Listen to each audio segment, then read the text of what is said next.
ಚನ್ನಪಟ್ಟಣದಲ್ಲಿ ನಡೆದಂತಹ ಚುನಾವಣೆ ಒಕ್ಕಲಿಗರ ಆಧಿಪತ್ಯಕ್ಕಾಗಿ ನಡೆದಂತಹ ಒಂದು ಸಣ್ಣ ಯುದ್ಧ ಅಂತಲೇ ಕರಿಬೋದು. ಇದರಲ್ಲಿ ಪ್ರತಿ ಬಾರಿನೂ ಕೂಡ ರಾಜ್ಯದಲ್ಲಿ ಚರ್ಚೆ ಆಗ್ತಿದ್ದೇನೆಂದರೆ ಒಕ್ಕಲಿಗ ಸಮುದಾಯ ದೇವೇಗೌಡರ ಜೊತೆ ಇದೆ.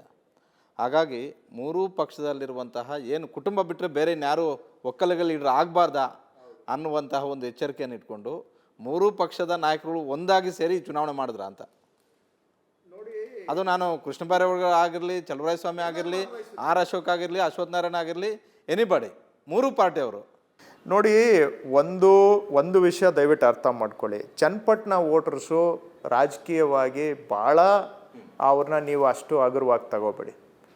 ಚನ್ನಪಟ್ಟಣ ರಾಜಕೀಯವಾಗಿ ಭಾಳ ಯೋಚನೆ ಮಾಡೋ ಶಕ್ತಿ ಇರುವಂಥ ವೋಟರ್ಸಲ್ಲಿ ಭಾಳ ಬುದ್ಧಿವಂತರು. ಇದು ಅವ್ರಿಗೆ ನೀವು ಕ್ರೆಡಿಟ್ ಕೊಡಲೇಬೇಕು. ಕೆಲವು ಕ್ಷೇತ್ರದಲ್ಲಿ ಪಾಪ ಅಮಾಯಕರು ಇರ್ತಾರೆ, ಬಟ್ ಚನ್ನಪಟ್ಟಣ ಹಂಗಲ್ಲ. ಅವರು ಎಲ್ಲ ಆಯಾಮದಲ್ಲೂ ಯೋಚನೆ ಮಾಡೋರು. ಈ ಸತಿ ಯೋಚನೆ ಮಾಡಿ ಎಲ್ಲೋ ಒಂದು ಕಡೆ ಸರಿಯಾದ ಸಂದೇಶ ಕಳಿಸ್ಬೇಕು ಅಂತ ಈ ತೀರ್ಪನ್ನು ಕೊಟ್ಟಿದ್ದಾರೆ.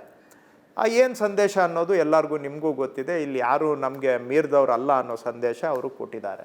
ಎರಡನೇದು, ಪಾರ್ಲಿಮೆಂಟ್ ಎಲೆಕ್ಷನ್ನಲ್ಲಿ ಒಕ್ಕಲಿಗರ ಓಟು ಕಾಂಗ್ರೆಸ್ಗೆ ಸರಿಯಾಗಿ ಬರಲಿಲ್ಲ ಅನ್ನುವಂಥ ಹಿನ್ನೆಲೆಯಲ್ಲಿ ಅಲ್ಲಿ ಒಂದು ಸಂದೇಶ ಇವತ್ತು ಏನು ಕೊಟ್ಟಿದ್ದಾರೆ, ನಾವೇನು ಯಾರಿಗೂ ಒಬ್ಬರಿಗೆ ಏನು ನಾವು ಬರ್ಕೊಟ್ಟಿಲ್ಲ.